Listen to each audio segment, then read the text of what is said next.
today in history, in 1960, France detonated its first atomic bomb in the Sahara Desert. I feel like it's like baby's first weapon of mass destruction. Yay, France.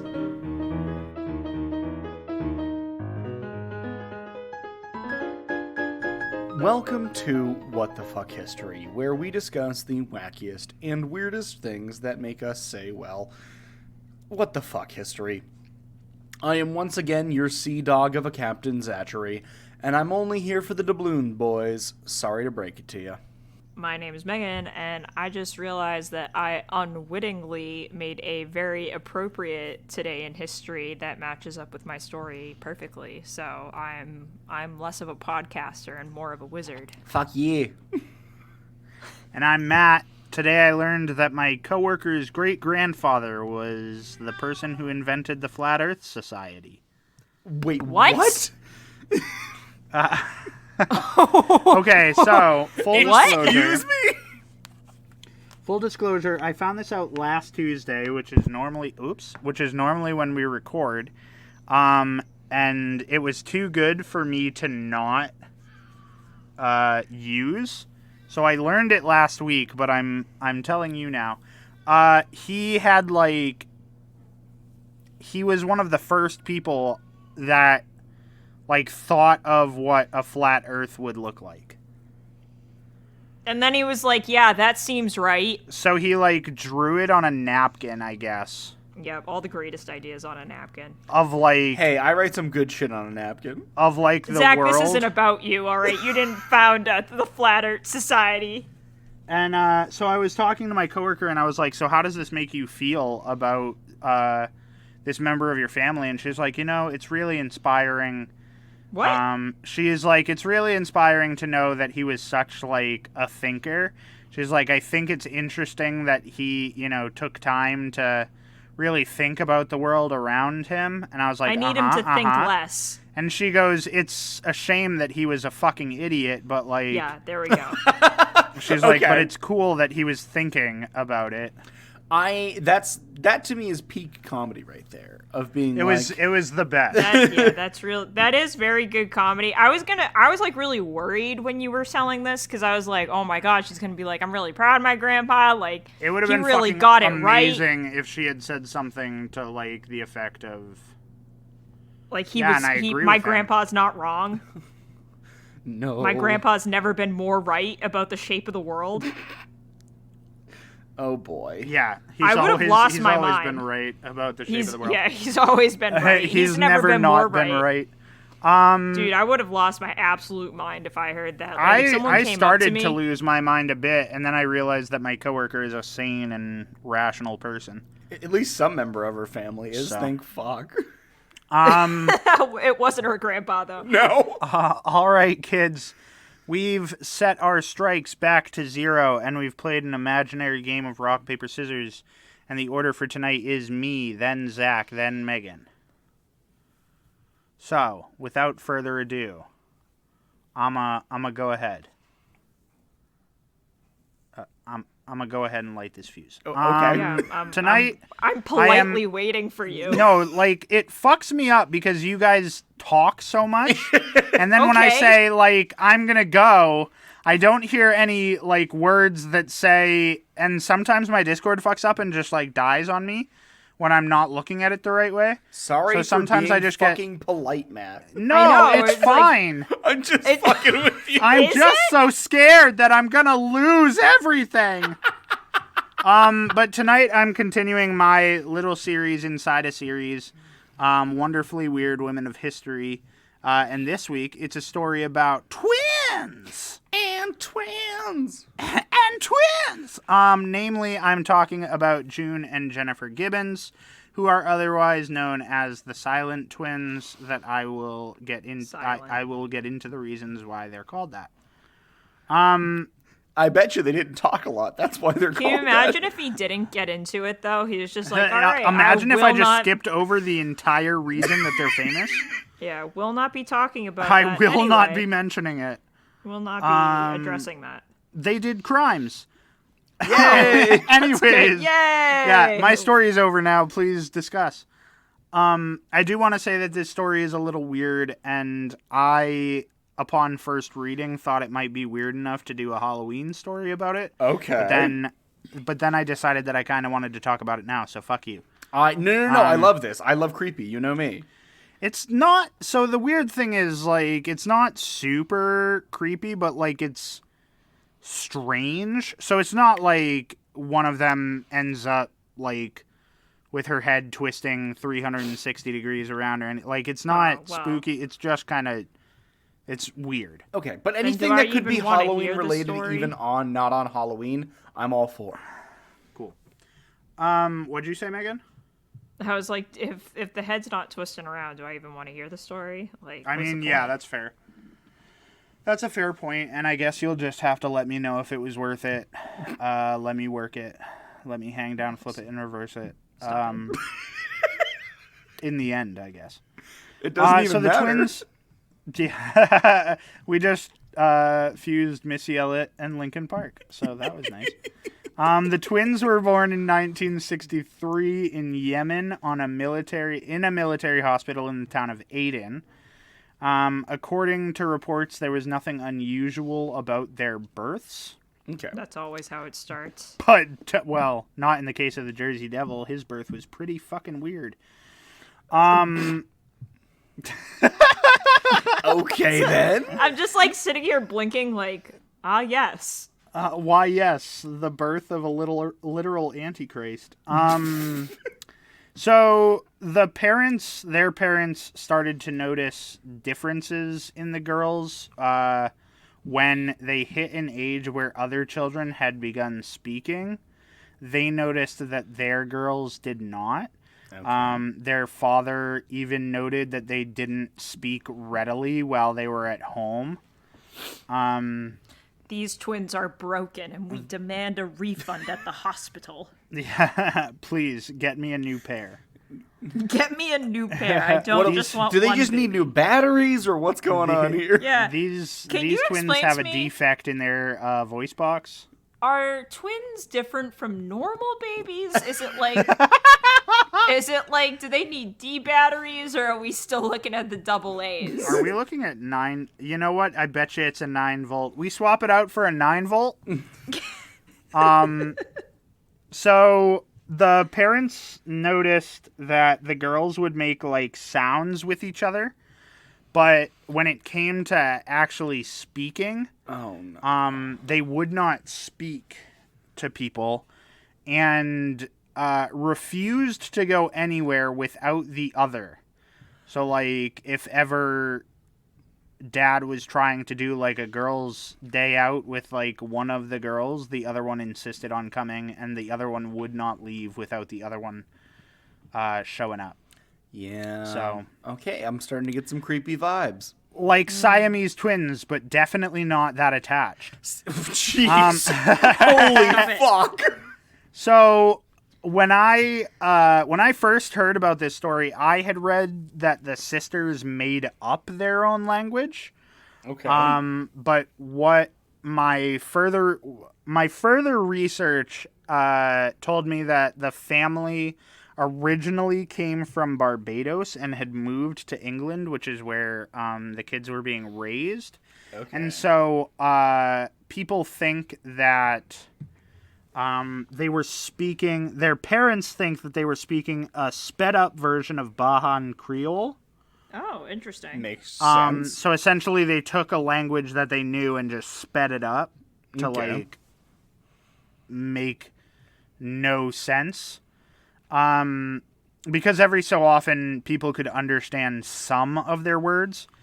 But as they grew older, their language developed from what was somewhat recognizable as Bajan Creole to a completely unintelligible gibberish. Excellent. That people could not understand. So, as I mentioned, the girls spent a lot of time with each other, and this habit started from a young age due to good old-fashioned racism in the English school system when they were young. So essentially, they were the only two black students at an all-white school. And so they got picked on and bullied a lot, and so they were kind of each other's defense in that way. But them getting picked on frequently drew them closer together and further from everyone else, and so they wouldn't go play with other kids on the playground. They would just play with each other, and they got bullied so severely that their teachers often let them leave school early so that they could avoid being picked on their way home. Jeez. I'm so glad that we in 2023 have truly just solved bullying. You never hear about it anymore. We've also solved racism. Yes, we have, actually. I know this. We have that nice clock that they have in downtown New York now that says it's been this many days since our last race-related shooting. Is it always at and zero? it's just always counting up because there's never a race-related shooting. Oh, okay, because we solved racism, remember? No, that's really good to know. Good, we should pat ourselves on the back. We for sure should. So the girls really grew in. Hey, if you guys are still playing bingo out there, making fun of the fact that racism still exists should be on there. Should Yeah, it? it should be on there. Should it? And well, I we mean, it we shouldn't. mention it. No, it shouldn't. We should really have solved racism by now. It's not that fucking hard. mention Don't it. be an asshole. It's not that hard. Just So don't be an the asshole. girls really grew into the Silent Twins moniker in their teens when they flat out refused to communicate with any outsiders who would visit the home, and even went so far as to not read or write while they were in school. And their parents also reported that the girls started to mirror each other's behavior. Oh no! So I sort was of fine like- with them not speaking, but Yeah, the so sort of like mirroring thing. the Shining Twins. I was about that to are say. just like- So we have actually graduated to the Shining Twins. we've Understood. crossed over into the Shining They've territory. truly crossed a line. In 1974, a doctor named John Reese had gone to vaccinate the girls. He was doing like a regular health checkup, and he noted that the girls had a doll-like demeanor because they did not react at all to being poked with the vaccine. And he also at that time suggested, because he watched some of their mirroring behavior, he suggested that the girls be seen by a psychologist or a psychiatrist. But it took 3 years. So in 1977, they finally landed on a speech therapist by the name of Anne Treharne. Okay. And Anne had just as much trouble with them as everyone else in their life did, because the girls, as always, refused to speak to her, but they did consent to having their conversations recorded when she was not in the room. Anne was like, "Damn, I thought it would be different with me." Yeah. So, one of the weird things that Anne mentioned, though, is she thought that June was being possessed by her sister. What? Because How do you come to that conclusion? That's so a listen. wild accusation. No, it's definitely a jump, but listen, because she said that there were times when they were sitting in her office and she would look at June and June would look like she had something to say, but like her mouth would hang open and Jennifer would just be sitting there staring at her. And so she said it gave her this vibe that she was being mentally compelled by Jennifer to not say anything. Jennifer. Okay. Which is, it was the weirdest thing reading this as research, but Okay, at a so- certain point, yeah, Hear me out, though. yeah, I think that that's a wild thing to say. yeah. But then again, you got ghosts in your blood, do cocaine about it. Do cocaine about it. I think unprofessional opinion, it just sounds like one of them was terribly abusive to the other, and while the second one wanted to say things, the other one was like, no, you're playing my game, and there's nothing more you can do about it. So at a certain point, the doctors think, oh, you know what might help these girls that spend every waking moment with each other? Separating them. Yeah, we're gonna cut the ties. We're gonna send one upriver, so to speak. So they did. They took June out of the house, and moved her to a boarding school. I can't remember what town it was in, and both girls at that point became catatonic. Holy shit. Literally, like, June, in my research, they detailed a time when June, it required 2 people to get her out of bed. And once they got her out of bed, they literally just stood her against the wall, and she just stayed there like a plank, all day. Great. Okay. Great. When they realized that the experiment had failed, they reunited the girls, and this just solidified their bond even more. But the girls, as a result of this, ended up not speaking to their parents. They're like betrayers. Yeah. And so they would just go to their rooms and they would talk to each other. So, as I mentioned... Whisper amongst themselves. Just whisper amongst themselves. So, this is one of the weird things. And June has talked about it. But oh, she can talk now? So, listen. Slight spoiler, but June talked about it. And she said that when they would go into their rooms, they would just sit and pray to God, asking for their parents' forgiveness because they were being so insular and being so isolated. They would ask for forgiveness for, like, just a bunch of things, but they would go in their rooms and they would just pray in their little secret language.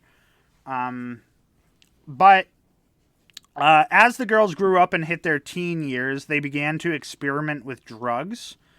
I did not dive too deeply into which drugs they were doing, but one of the gifts that they were given one year were diaries, and so when they were in their rooms, they were just writing notes, and they, in their diaries, often wrote short stories about crimes, even going so far as to have one of their works published, which was about I think it was about a high school student in Malibu that got seduced by his teacher.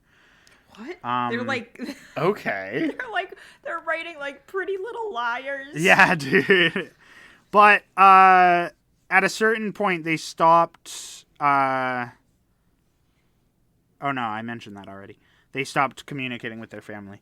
But after writing and detailing so many crimes in their diaries, they decided to graduate to the real thing in 1981. Oh, they're like, well, we could write about crimes or we could do crimes. The girls were arrested for committing arson. Oh, they did big crimes. Big crimes. And they were sent to a hospital for the criminally insane. The name of the hospital was Broadmoor Hospital, and they were sent there for 12 years until it was arranged for them to be transferred to a lower security mental institution. So this is where the story gets just a little stranger. Okay. Because... as if it wasn't strange enough. As I mentioned, so June has spoken about it, and she has said things to the effect of, like, her and her sister, while they were at Broadmoor, because of the treatment that they suffered while they were there, made efforts consciously to talk to other people. So they went up to, like, the doctor and had, like, a conversation with him together. They were like, look, you wanted us to talk to other people, so we're talking to other people. And Your other people. The person that they were talking to was basically just like, sucks to be you, you're here for life. But they were there for 12 years until it was arranged for them to be sent to a lower security institution in Wales. Okay. Wait, what? Yeah. But on the way to this institution, Jennifer dozes off in the back of the car, and then upon arrival is unresponsive. Oh, no. She's then taken to a hospital where she's pronounced dead of a sudden heart inflammation at the age of 29. Okay. So what makes it weird is that she, had this sudden inflammation of the heart that nobody could have predicted. But almost immediately after Jennifer's death, June started talking to people as if she'd been doing it her whole life. So, like... It really was Jennifer. So... It truly was Jennifer. That psychologist had it right the whole time. So, the parts of this story that are strange... Yeah. ...are strange because of the things that June has said about them to people who have asked. Now, there is a documentary about this. It's on YouTube. I think it's called The Silent Twins Without My Shadow. I didn't watch the whole thing, but you can hear June talking in it, and she does have a bit of a speech impediment. So there's a chance that, like, her as a child and her sister as children were just being misunderstood because they didn't have speech therapy. And because of the abuse that they were suffering at school, they just talked to each other because they could understand each other's speech impediment. Okay. I mean, that makes more sense than... It sure does.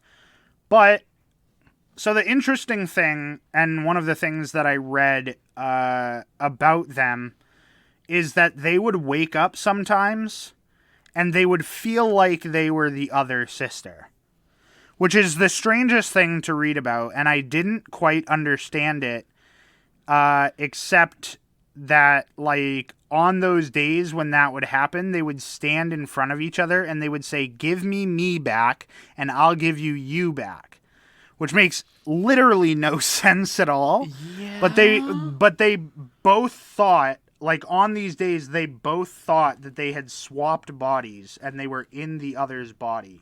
And so they would just have these conversations where it's like, okay, I need to be me again, you need to be you, so let's, like, swap back.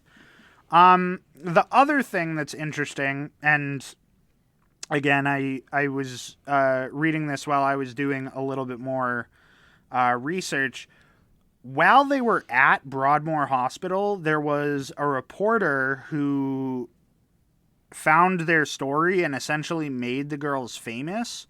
And while she was having, like, a conversation with the girls, Jennifer, the one that passed away, before they left Broadmoor, she was having a conversation with this reporter, and she was saying that both of them weren't gonna make it. She was like, we talked it over and we decided that we're not both gonna make it and that I'm the one that's gonna go. So essentially... What are you talking about? Essentially, what the reporter thought that meant is that they had a conversation that for one of them to live a normal life, the other one had to die. And so they think that there's some, like, aside from the fact that there was no toxins and there was, like, no verifiable reason for her death. Yeah. They think that it might have been on purpose in some way, because Jennifer felt that she being alive would lead to her sister and her being imprisoned in mental institutions for the rest of their lives. That's fucking wild. So, like, this whole story is crazy. Yeah, like, so it's just a whole, like, weird and creepy story. And then June was, I think, was quoted as saying that she knew she wouldn't be able to have a normal life if Jennifer had lived, I think. Oh my god. So like she was obviously broken up about the fact that her sister had died, but then like 6 days later was living like a normal life basically, and continues to do so, I think, to this day. I didn't look it up, but I mean, she. Is I mean, June conceivably, Gibbons should still alive? June thought that Jennifer chose to die to free her twin. Just the whole idea of being like, yep, nope, you're free now because I'm dead. There's... It's fucked in, like, ways that I don't... that you don't fully understand, right? Because, like, I don't know what it's like to be a twin. I was gonna say, like, I knew some people that I grew up with that were twins. And they definitely, like... There's a lot of things to be said about, like, people who are like, yeah, no, like, you're twins, you kind of are, like, very in tune with each other. Mm-hmm.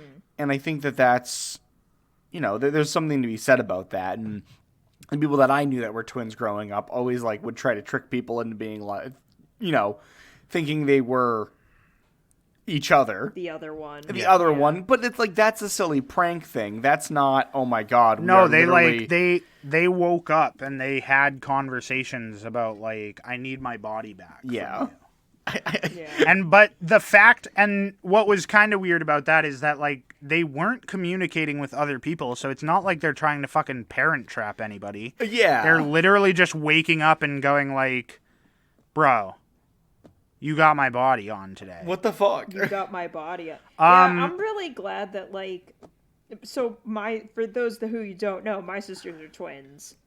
Yeah. I'm glad that my sisters didn't pull that stuff, because I would have been like, I don't like horror movies. Be like, I gotta kill one of you right fucking now. Like, one of you has to go right fucking now. One of you gotta go. We gotta solve. I would have gone up to my parents, and be like, "Listen, we gotta solve this problem. Pick your favorite right now. You have 5 seconds. You have 5 seconds, or I'm gonna do something about it, and I'm 10. To answer the question still on everybody's mind, June Gibbons is still alive, and she is living in Wales. Interesting. So, listen, as long as... But yeah, so like, and I was looking at that documentary. It's like an hour long on YouTube. If you want to hear June Gibbons talk.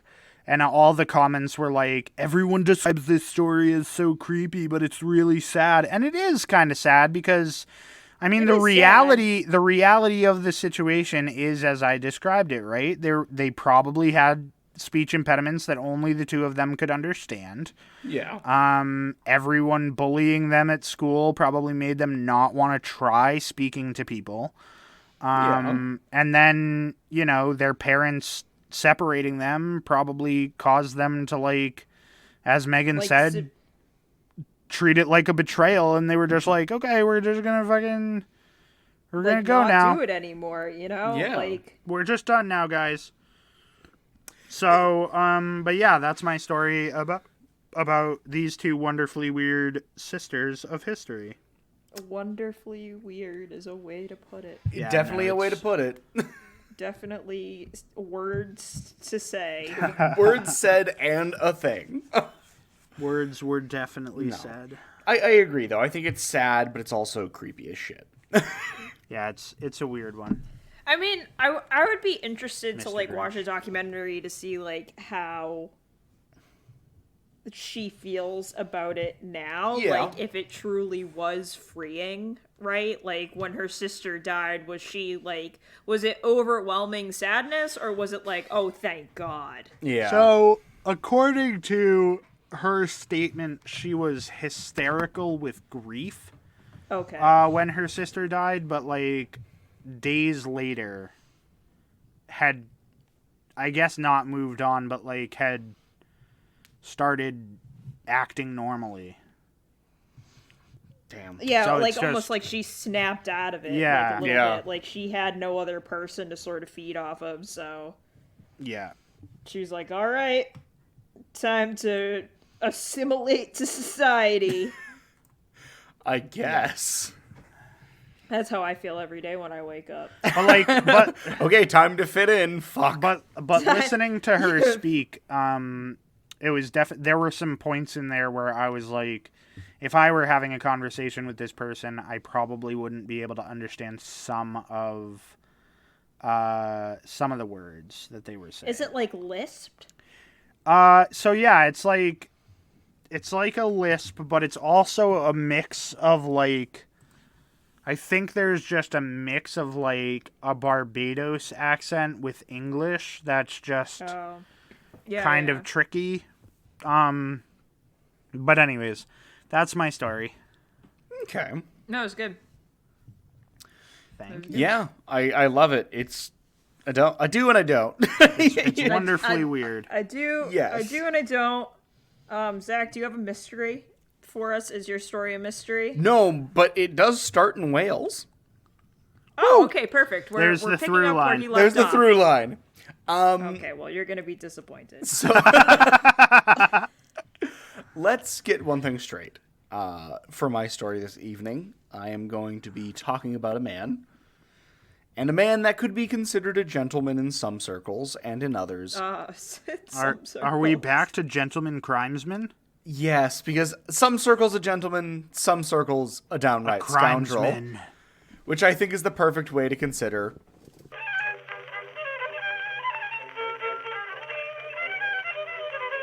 a heinous gentleman of history. Woo! That's true. Tonight, we once again dip our toes into the briny depths of the pirate's life for me. As most pirates are, well, technically bad, but they were also technically gentlemen thieves and government sanctioned. Gentleman That's crimesman. true. They were government sanctioned. Government sanctioned gentleman crimesmen. And one government sanctioned gentleman crimesman in particular, Sir Henry Morgan, was the best. Or one of the best. Morgan? Captain Morgan. Tonight we will be talking about Captain Morgan. Absolutely. Oh, Yo ho ho. my And God. a bottle of rum. Yes, sir. Morgan. So, for those of you who don't know, pirates are a lot of fun, and I very much enjoy them. And Captain Morgan is a very big, notorious pirate, but what's funny about Captain Morgan is the fact that there is stuff known about him in his piracy career, but like a lot of other stuff in his life is like, huh? I don't know.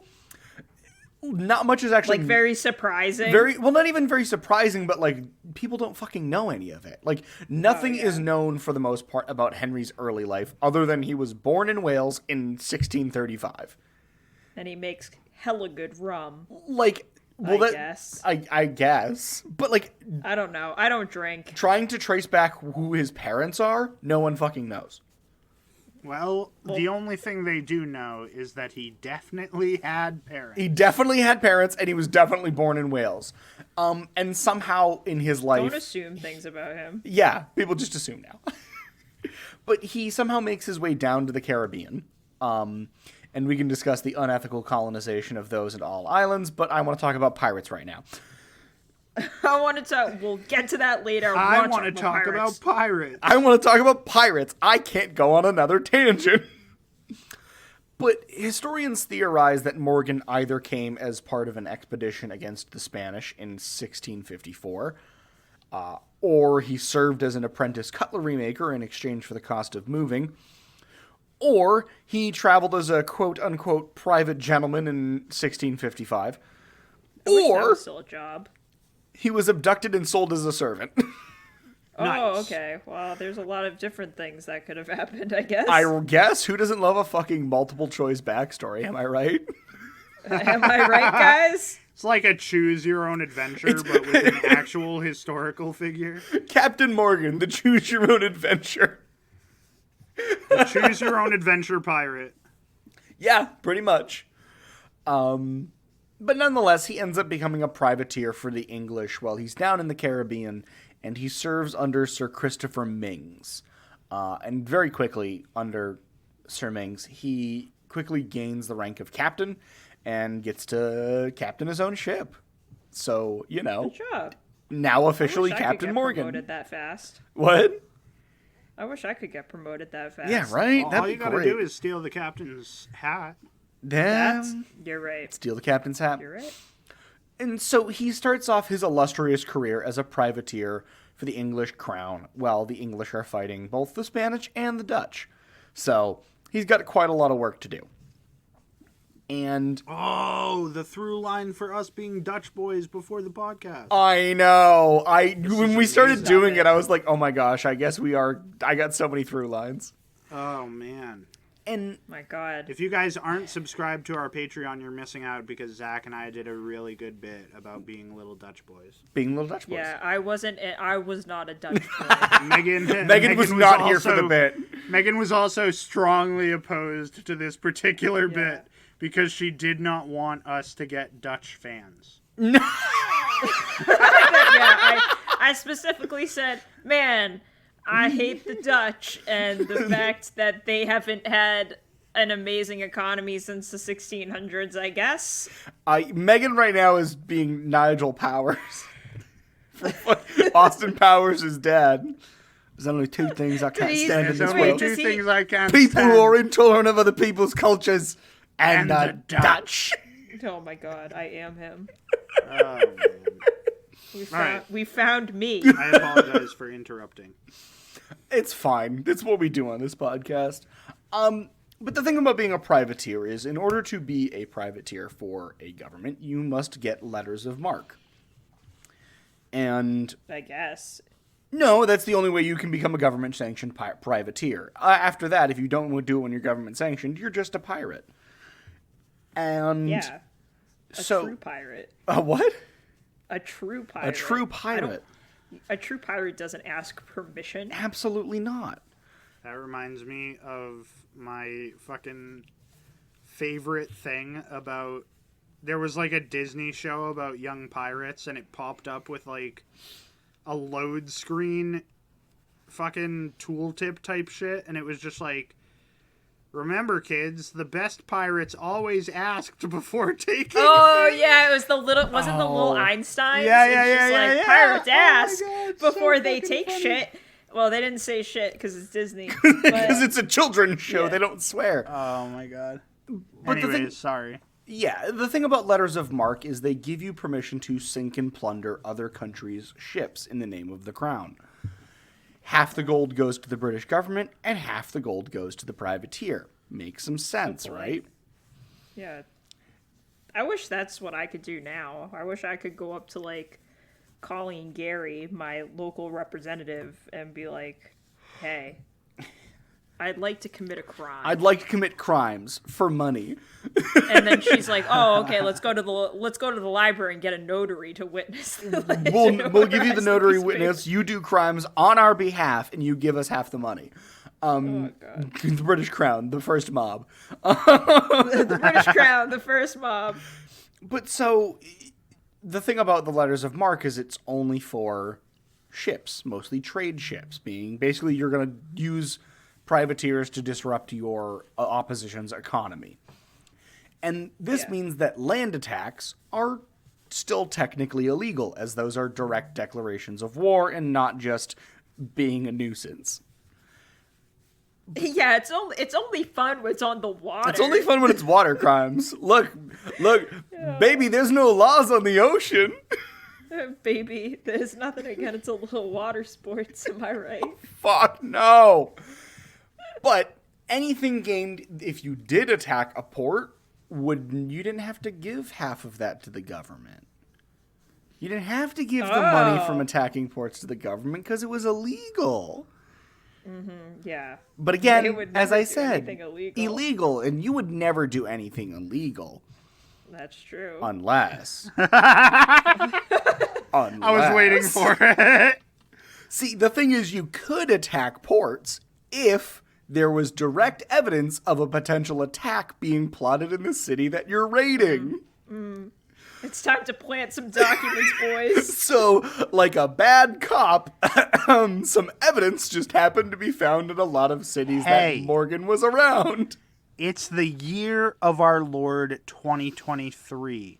Bad cops solved that. don't exist. We solved that problem. Yeah, we did. Just like racism. It's the year of our Lord 2023. You don't need to plant evidence to be a bad cop. You do a lot of other shitty things. Oh yeah, you're right. You don't plant evidence. You just shoot. You just shoot an unarmed civilian. You don't need evidence. You just go in blasting. I told So you. anyways, I started blasting. Exactly. I was editing for the last episode, and I remembered that I said I was going to get feral this year. I'm just going to be pissed off about everything. I'm Zach still keeping started that his energy. year in goblin mode, Absolutely. and he's just going. So Morgan made sure that there was plenty of evidence to back up the fact every time he decided, hey, I want to go raid a town. And he had a lot of notable raids, such as Puerto Principal in 1667, and Porto Bello in 1668. Good mushrooms. Absolutely. Delicious mushrooms. I do love a good portobello. But I want to talk about what I think was his finest work, his pièce de résistance. his magnum opus. His magnum opus. The one that had a certain je ne sais quoi about Je ne it. sais quoi. No, French. I want to talk about him sacking the city of Panama. Panama. Oh, That's all we can sing of that song. So in 1669, noise, Stop it. Marina, the Queen Regent of Spain, says, go fuck up English shipping in the Caribbean to every Spanish privateer.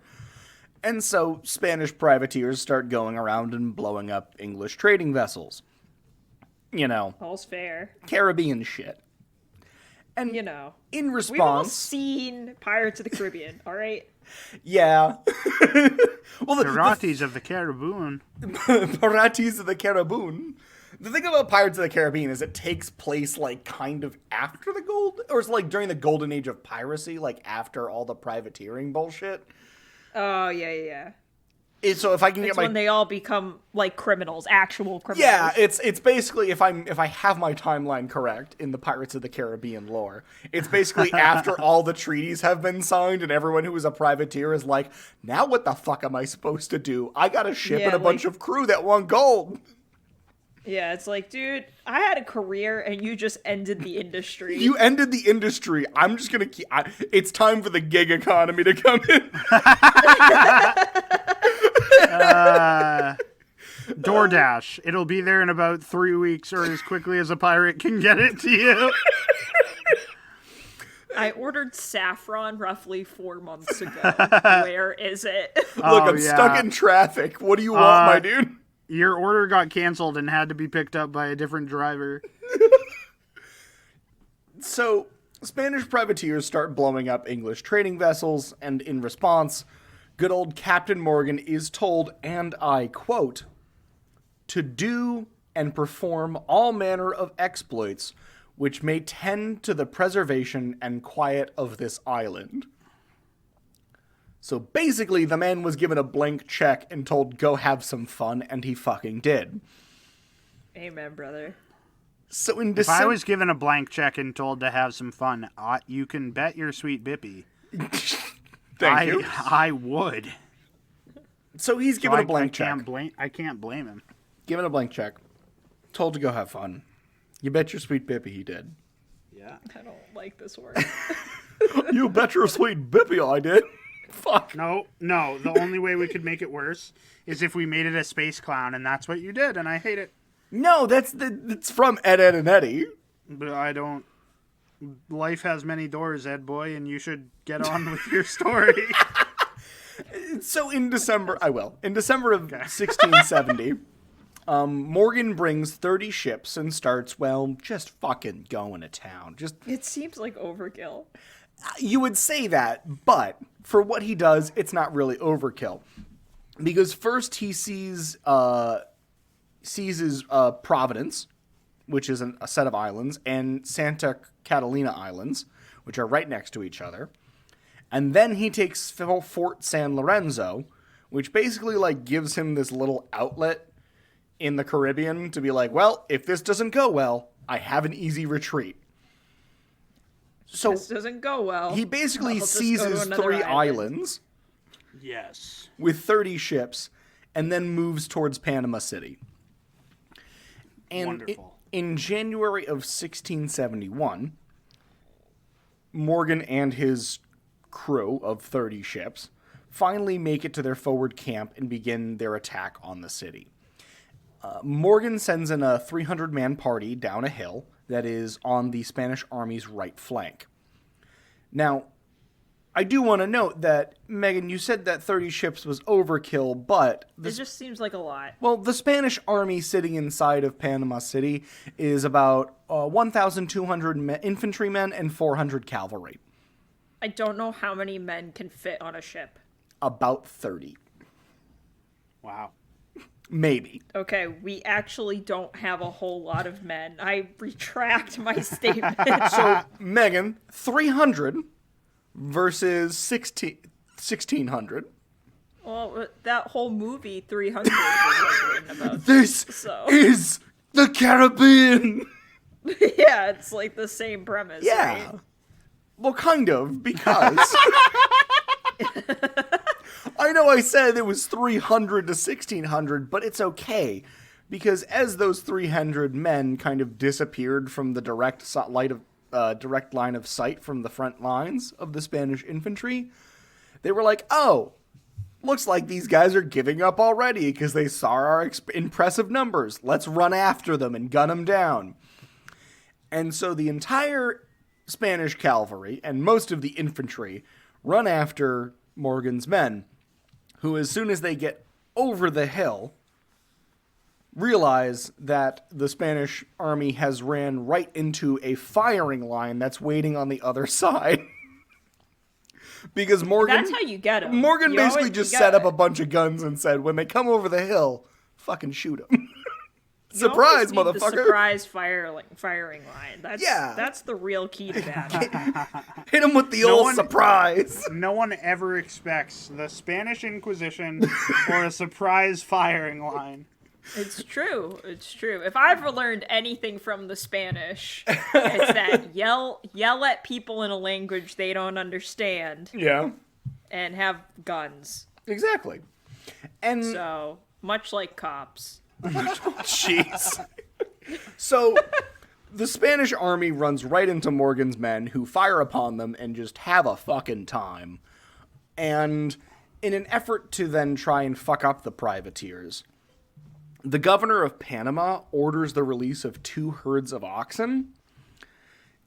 As one so often does. Yeah, because, hey, the running of the bulls is, a thing. Why don't we just trample the opposition with, bulls? Oh, okay. I thought, for some reason these, they were crime oxen and, they were being parted. Gentlemen crime oxen. Gentlemen crime oxen. No, I was but what did they do? he's like, release the oxen, they'll run at the other guy, the opposition, and it'll take care of it. If we lose some oxen, that's better than losing a bunch of guys who have opposable thumbs and can fire a rifle. The problem with that is that as soon as they release the oxen, there's a bunch of gunfire, and the oxen get spooked. All they're, the oxen scared. free. And I'd be scared when I hear gunfire. Yeah, the oxen immediately start trampling over all of their handlers and the remaining Spanish army. Yes. At the end of the battle, after the Spanish rout back into the central Panama City, the Spanish army lost 500 men, and Morgan lost 15. Wow. See, he knows how to fight. He knows how to fucking fight. And It was like the movie 300. exactly. He read Sun Tzu's Art of War. He definitely did. And Yeah. he was just like, be where your enemy isn't. Yeah, the first line of Sun Tzu's Art of War is, surprise, motherfucker. That is that's true. canonically. And then, it's weird because I haven't read Sun Tzu since my military history class in high school, but I do recall a passage that was like, If your enemy has oxen, you are made in the shade, my guy. You're made You in are the shade. made in the shade. Like, literally, Sun Tzu just like, yo, they've got oxen. Just shoot a bullet and spook them. Just fucking fire a rifle into the air and you're good to go. But the governor of Panama, in a petty act of revenge, basically says, if I can't have my city, no one can. And proceeds to light a bunch of explosives and set the city of Panama on fire as he flees. And Listen. Panama burns for a day and a half straight. Yes. I would rather see my house on the ground Yeah. than given to my enemies, all right? No, fair enough. And it is stated that, like, after the city finally stops burning, there's basically a bunch of stones left, and that is it. Wow. Just like Pompeii. Yeah. Right? That volcano said the same thing. If I can't have the city, no one can. No one can. Now, this already is a wild time, and I'm here for it. I love it. Burn, baby, burn. Disco Inferno. But But it's really the aftermath of Panama burning that is the best fucking part. Because... What? It's like, why? Because, as you can imagine, the Spanish are kind of pissed that Panama's now ashes. Yeah, classic. And they're... What aren't they pissed about? Well, they're even more pissed because what Morgan didn't know as he starts to sack Panama is that a few days before the siege begins, the Spanish and the English signed the Treaty of Madrid. Oops. oh god, I love it so much. So the Spanish get word that the treaty's signed, everything's hunky-dory. What's this? Our main port is nothing but ash? Well, this is a fucking declaration of war. That's amazing. God. The best part is this is also one of the first times you get to see the lovely phrase international incident being in a historical document. Listen, all right, it truly was international. It truly was an incident. Exactly. It was an absolute incident. Absolutely You know, international. we don't And get it's- cool international incidents like this anymore. Now they're more like, oh shit, Now it's just a nuclear nuke. option. that's a nuke. Yeah, it's not oopsie, someone burned down a city. Someone did war crimes on accident. On accident. Like, I can run from a regular fire. Yeah. I can't run from a radiation fire. I can't run from chemical burns. Yeah, dude, like, But man. The old people really took all the good they stuff. took all the good shit. So the Spanish are pissed, and they're basically like, you want a war, England? We'll fucking start a war. Or you fix this problem. And so, in order to appease the Spanish and not start a war, Morgan is arrested and brought back to London in April of 1672. Where one would expect some consequences for his actions, as, again, the Spanish are pissed. No But they just gave him a slap on the wrist. No, Gave him a even slap better. on the ass and said, "Good job, guy." Even better. Yes, they give him a slap on the ass and say, good job, guy, because there's no trial. He never gets... He doesn't have any charges against him, so there's no need to be acquitted. He's And then lauded he as a makes hero. a rum company. No, he gets a knighthood. Hell yeah! The yeah, king's brother. like, you know what? I know I arrested you, but, like, can I knight you instead? Like, that okay? Hey, you did a real good job on destroying that thing. I'm really actually... It's like when your dad is, like, angry at, like, quote unquote, angry at you because you did something dumb that your mom told you not to do, and he really, like, slips you $100 and is like, good Yeah. job. Just fist bumps you and mom Just fist walks bumps away. you when, yeah, exactly. That's exactly what happened. The English Gives a government big was old like, wink. the English government's giving a wink and a head nod. Yes, excellent. As their English government's like, Morgan, you bad man, you can't do those things. No, awful. No, you're grounded for a week. Gee, there's a PlayStation in your room. There is a PlayStation in your room, Captain Morgan. Go back to your quarters and go check it out, But slugger. yeah, so instead of actually having any consequences to burning down Panama, or at least being the reason that Panama did eventually burn, he is not even given a slap on the wrist. He's told, good job, buddy, and given a knighthood, and then later becomes the governor of Jamaica and gets a bunch of money on plantations And dies makes a rich rum man. company. Never makes a rum company. Never once makes a rum company. Damn it. But yes, that is the story of Captain Morgan leading to the burning of Panama. Amazing. Confirmed, this is amazing. no rum. Where's all the rum gone? Where's all the rum gone? Not invented yet. All right, Meghan. Rum was definitely invented. No, rum is a relatively new thing, I'm pretty sure. Oh, yeah. yeah. It was invented after we eradicated racism. That's true. Dude, I told the coldest joke to James the other day. Yeah. Okay, tell us what the coldest joke you told to James was, and then we really have to get on to your story. Yeah, let me tell you this joke really quick. I was saying how Japanese uses a lot of borrowed words, from English. Yeah. Like cake is keiki. Yeah. And he was like, what? So they didn't have the modern concept of cake before they met English? And I was like, James, the modern concept of cake hit Japan when we hit Japan with 2 atomic bombs. That was the coldest joke I've ever told in my whole life. I hate it. Speaking of atomic bombs, let me tell you my story. Yeah, please do. My story is called Won't You Be My Atomic Baby? Okay. So as at least 2 of you know, the 2 of you here, I went on a 1-day magical trip to Las Vegas where I spent 10 hours running around a haunted supermarket. And if you're interested in that, we can... No, it was not Menards. Not Menards. I can tell you more about Menards later. It was a different haunted supermarket. But those travels aside, I think I've talked to you both about like the 3 months last year when I became really obsessed with atomic energy. Mm-hmm. Yeah, I think we've talked about it. Yeah. We've definitely talked about it. So I was really obsessed with that. Like I needed to know how it worked, like why God had given it to us. Like I just needed to know why radiation is like the equivalent of having ghosts in your blood that you cannot see or do cocaine hear. About. Yeah, like you cannot do cocaine about radiation.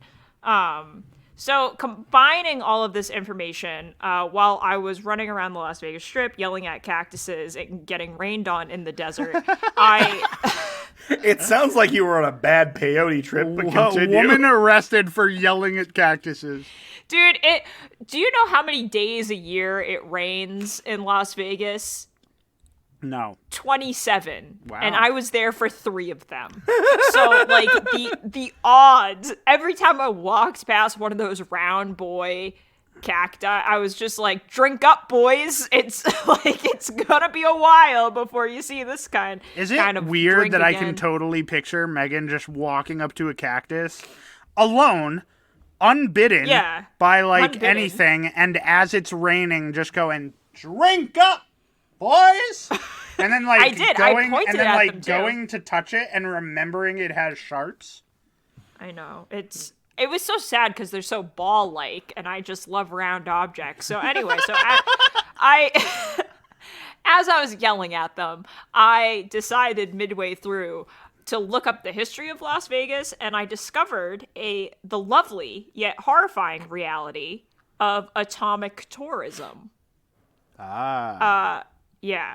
So during the magical decade of the 1950s when McCarthyism was in full swing, and it was also the height of atomic research in the US, we fucking loved watching shit blow up, and nothing makes a better explosion than a nuclear bomb. And the Las Vegas Strip just happens to be exactly 65 miles away from the Nevada test site. Which is the safest distance away from a nuke you can be. Well, it's like the 6 feet, social distancing. Like COVID approaches 6 feet and is like, hey. Yeah, it gets to 5'11". Hey. And it's just like, shit, he's just out of my reach. It's just out of my... It's like when your dad, like, can't reach the remote. It's, like, right out of reach. And he's just like, can you hand me that? Bratty sister is like, I'm not touching you. Yeah, it's exactly like that. So 65 miles away from the Nevada test site, which may sound like it's far enough away, but it wasn't. It definitely isn't far enough away from Fallout that can travel hundreds of miles. Also, it definitely wasn't, considering you could see both the mushroom clouds and the flashes of the bombs going off. Yeah, but did it pass the thumb test? You know what? You're right. You're correct. Shit. So it wasn't just a few one-off detonations either. They at the site, they let off bombs for 40 years. Yeah. And the U.S. Department of Energy tested more than 1,000 nuclear devices in this area. So when those above-ground tests started in 1951, and that mushroom cloud was visible from the convenient location of right outside this fucking casino, the tourists started being like, holy shit, that's dope as fuck. I'm gonna go to Las Vegas more often. The city then capitalized on the interest that was being drummed up, and in true Las Vegas style, the Chamber of Commerce of the city printed up calendars advertising the detonation times and the best places for watching. The best places being anywhere where the full light of God could just hit you, just unobstructed across the desert. The light of God. The light of God. Wake the up light at of 11 God. o'clock at night to the light of God. Yeah, so they advertised the detonation times, they put out a calendar, they put out a newsletter. Casinos made sure to mention that they had windows facing north, which was the direction of the test site, and they offered atomic cocktails, which were drinks just named after, I don't know, fucking uranium. And then... Baby atom bomb. And then they also had dawn bomb parties. Oh, no. Which they just party at night and wait for the bombs to go off. And then women entered into beauty contests vying to be crowned Miss Atomic Energy. Okay. Yeah, so it was really cute. It was really the most American thing. Oh yeah. This just oozes Americanness. Yeah, what's more American than nuclear bombs and also beauty pageants in a casino? This exudes hot dog sweat and freedom screams. Oh god, it's so true. So the bombs were declared one of the best things to happen to Vegas. So the mobs and bombs, that's all Vegas has going for it. I get it. I love it. Yeah. Literally, the Chamber of Commerce was just I don't know where we would have been without the bombs. Look at all this money that's coming in. Look at all this bomb money. All this good bomb money. Man, I wish I could make bomb money, but then I would have to be an arms dealer. Yeah, right. Yes. You'd have to be a bombsman. A bombsman, it's true. In all fairness, this is a country that loves to get drunk and blow shit up at least once a year. And that's small potatoes compared to a fucking atomic bomb. So I can see why this is appealing to the most of America. It's so true. I'm pretty sure they let off, and you guys, I don't think you guys told me this. I think someone else told me this, but they let off a nuclear device underground, and they used high-speed cameras to see what the explosion would look like, right? Because there was a manhole cover over the bomb site. Okay. And in exactly one frame of the high-speed camera, they catch the manhole cover flying off into fucking orbit because it is going so fast. Okay, but I kind of want to see that. I know I just said that it's awful that we love this stuff, but I kind of want to see it. Dude, it's the fastest manhole cover. Episode of Mythbusters. Shitty it is one. Really shitty. That's a bigger explosion than them boys would ever do. One. Yeah, I don't know what you're talking about, but that sounds like an amazing... that one episode where they accidentally shot a house with a cannonball. Yeah, it's exactly like that, except change the the cannonball is a manhole cover, and they were the shooting propulsion... is a nuclear device. Taking it to the moon. Take it to the moon. So obviously, this whole era is a strange time for the world as well as Las Vegas. This was all happening only a few years after dropping of the bombs on Japan and after they discovered the modern concept of cake. And we were also like discovering the I pervasive. lied. There is no cake. There is no cake. We were kind of like dealing with the pervasive dread of what radiation could do. Like there was a lot of talk of the apocalypse, like that was a daily topic of conversation, and people were just like plain scared, but they also were really fascinated as well. So this kind of explains why they flocked to see the clouds, because they were, number one, like absolutely spectacular. Like the mushroom clouds went like 1,000 feet up. Yeah. Like they absolutely like just bloomed into the sky. And they were also trying to figure out like if they should be frightened.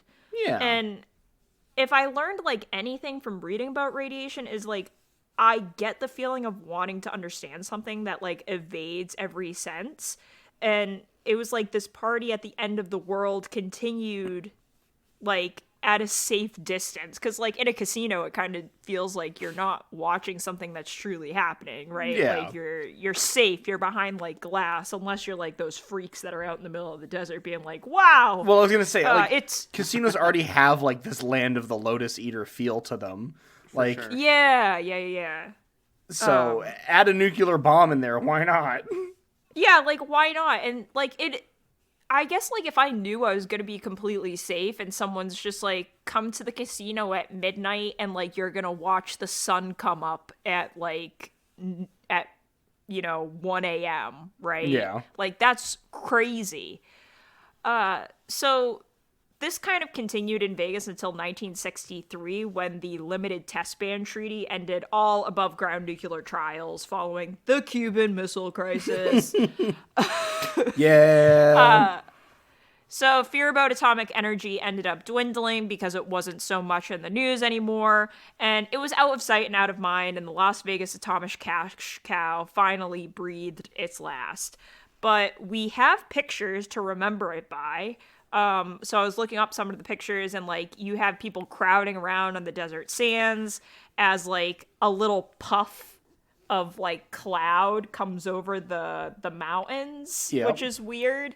Or like neighborhoods are lit up by like this giant flash. Send those pics in the or- fucking Discord. Yeah, I'll find the pictures. You also have like another one of like a soldier watching just a few miles from like the site itself. And it feels like this other world, right? Like a video game that ended up being real life. And I like think that's why Fallout. I was really...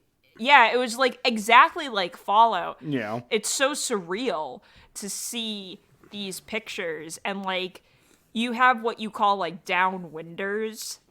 So like those are the people where the Fallout actually did The like people go over who their just neighborhoods. loved to breathe in radiation. They absolutely loved it without their consent. They were all about it. So that was my story. I thought it was really interesting. So I love that you bring this like niche content that none of us would have known about, because I can't imagine that I would have ever, Yeah. heard of radiation tourism had it not been for your trip to the desert. Yeah, my trip to the desert. If you guys haven't heard, our listeners, the Media Mash podcast, but like our friend James had us on last week, and he was like, well, what inspires you? And I'm like, kind of the places that I go. Like, Yeah. I just like, I'm like, oh, why is this a thing? And then I end up down like a rabbit hole for a really long time. And this was, And then this she was just one of the ends rabbit up in holes. Las Vegas yelling at cactuses. Yeah, that's true. I do just end up. I was screaming at them. I was just like, "It's fucking raining, boys! Drink it!" Drink it up! God, I just want to drink out of a cactus. Drink it. Do it. Chop a cactus in dude. half and drink it. I just want to find one. I think I would feel bad. I think I identify a lot with cacti, you know? Sure. I think- also don't know what the fuck you're talking about. I don't know. I would feel bad. Like they're already out here struggling a lot, and Yeah. imagine I would be mad if someone with a knife cut off one of my arms and started drinking my water. Okay, so it's been real good Yeah. talking to you guys on this podcast today. Yeah. Why don't you appreciate me? I would like to end this. I'd like to end this podcast as we always do with a question. Hold on. Hold your Oh. horses. Well, Look, I was really just trying to avoid a conversation about someone chopping Megan's arm off and drinking the juices. You know what? That's fair. That is Okay. absolutely So, fair. if you have some shit you want to say, go off, sis. I do have some shit I want to say. Wonderful. adding valid content. Some. Yeah. So. Out here trying. Oh gosh. You just being so angry. I just Why does feel anyone want like- to talk about this? Why does anyone want to talk about this?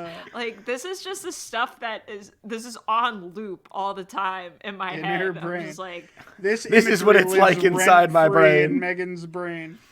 yeah, I just if I could hug a cactus, I would. Okay. So Zach, tell me your stuff. So what I was gonna say is we first off give a little shout out to some of our new people that we have here on Patreon.